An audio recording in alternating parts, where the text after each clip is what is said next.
टूट रहे हैं। बच्चे बड़ों की नहीं सुनते।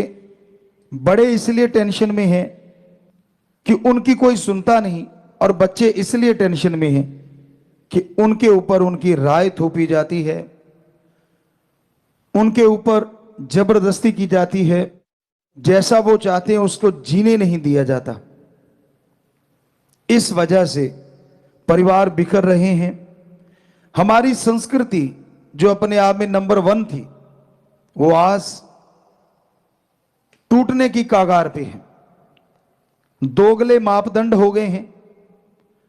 पुरुष जो है वो चाहता है मैं आजाद घूमूं, मैं फॉरेन कल्चर को अडेप्ट कर लूं, मेरे लिए कोई बंदिश ना हो, मैं कहीं भी घूमूं, कहीं भी चरूं, मुझे ना रोका जाए। पर खुद की मां, खुद की बहन, खुद की बेटी, खुद की घरवाली वो इंडियन कल्चर को अपनाए, वो ना कहीं खुले चले। कैसा कल्चर हो गया हमारा। आप जब गलत कर्म करते हैं, दूसरे सादे शब्दों में किसी की बहन बेटी को लेके घूमते हैं, तब तो आपको खुशी आती है। पर जब आपकी बहन बेटी के साथ कोई होता है तब आपके आग लगती है।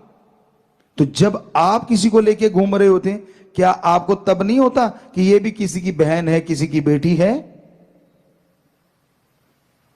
सो कहने का मतलब, एक जैसा संस्कृति ने, भारतीय संस्कृति ने पवित्र वेदों में एक जैसा माहौल बनाया था कि अगर पति पत्नी के लिए देवता है तो पति के लिए पत्नी भी देवी है, पैर की जुत्ती नहीं है। जो लोग ऐसा समझते हैं, चाहे वो पति हो या पत्नी, क्योंकि आज ऐसा दौर चल रहा है, कमाने वाला, या यूं कह लीजिए विचारों की वजह से कई बार पति हावी रहता है कहीं पे तो कहीं पत्नी। ऐसा नहीं होना चाहिए, बराबर का दर्जा होना चाहिए। एक दूसरे का सम्मान करो। राय लो तो दोनों जने, हो सके बुजुर्गों को भी शामिल करो।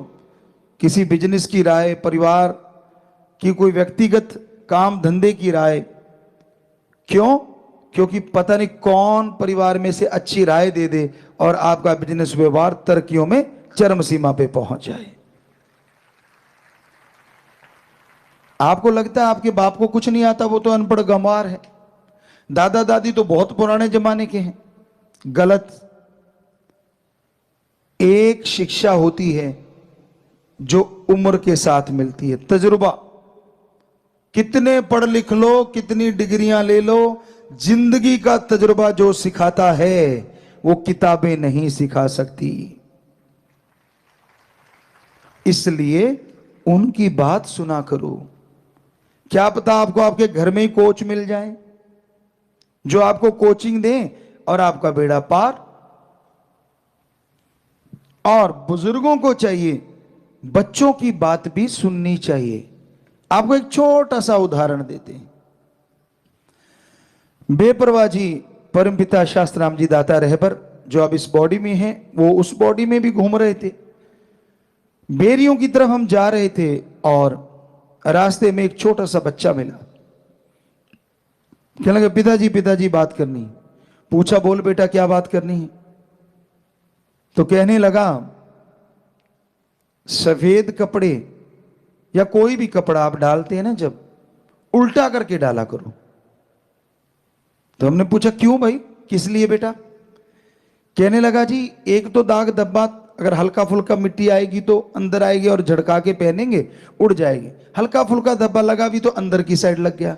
दूसरा, परमपिता जी कहते यानी कि वो हम बताते हैं, कहते क्या कि मक्खी मच्छर आएगा तो अंदर की साइड में रहेगा और जब उसको सीधा करेंगे तो वो निकल जाएगा, और उसको पहनेंगे तो नेचुरली सही रहेगा। तो बेपरवाह जी हंस के कहने लगे भाई छोटा बच्चा भी राय देना तो उसकी राय ले लेनी चाहिए अगर वो अच्छी हो। तो जो आपके नन्हे नन्हे फूल हैं, छोटे छोटे जो खुशबू बिखेर रहे हैं, कलियां हैं, ये छोटे छोटे बच्चे भी दिमाग रखते हैं। इनके भी दिमाग है। यहां भूसा नहीं भरा हुआ।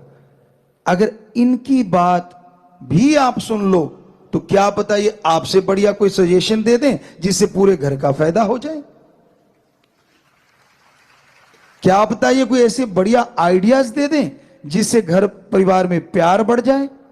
कम मत आंको किसी को भी। बहस का मतलब झगड़ा नहीं होता, क्योंकि हमने बहुत देखा है लोग जब बहस करने बैठते हैं, बहस का मतलब दूसरे शब्दों में अगर सही बोले तो चर्चा होना चाहिए।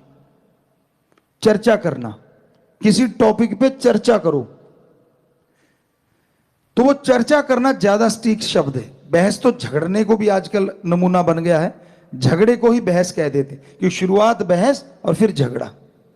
चर्चा करो स्वस्थ तरीके से कि भाई तू अपने विचार बता, उसको काटो ना, उसकी पूरी बात सुनो।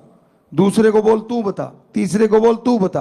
अब सबकी सुने जो घर का मुखिया है, और फिर कहे कि बेटा हो सके तो लिखो पॉइंट, जो मेन पॉइंट होते हैं उनको लिख लो जो परिवार वाले चर्चा कर रहे हैं।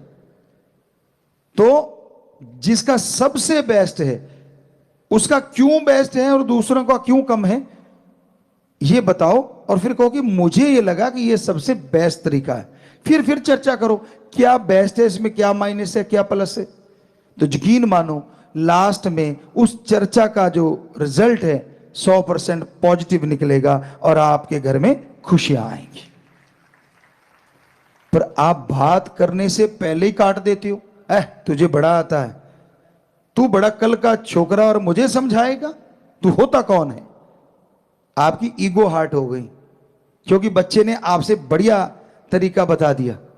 ये गलत है, बल्कि खून तो आपका है।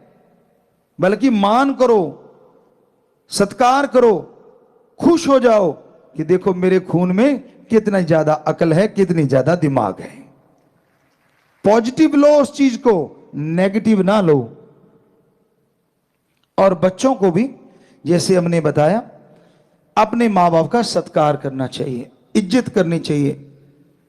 ये आप मान लीजिए 20 से 30 साल की उम्र की चर्चा कर रहे हैं हम अभी जो कर रहे हैं। वैसे तो बचपन से आजकल माने तो बचपन से 30 साल तक बुजुर्ग कोई बात नहीं समझ पा रहे, आपके मां बाप, दादा दादी, नाना नानी, मतलब बुजुर्ग आपसे बड़े, तो आप बजाय उनको नीचा दिखाने के बच्चों प्यार से, सत्कार से, इज्जत से बात करो। पहले उनकी पूरी सुन लो, फिर उनका सत्कार करो कि भाई पापा जी आपने बहुत बढ़िया बात बताई, पर अगर आप आज्ञा दें तो क्या मैं भी कुछ बता सकता हूं, मेरे भी माइंड में कुछ आइडिया आ रहा है।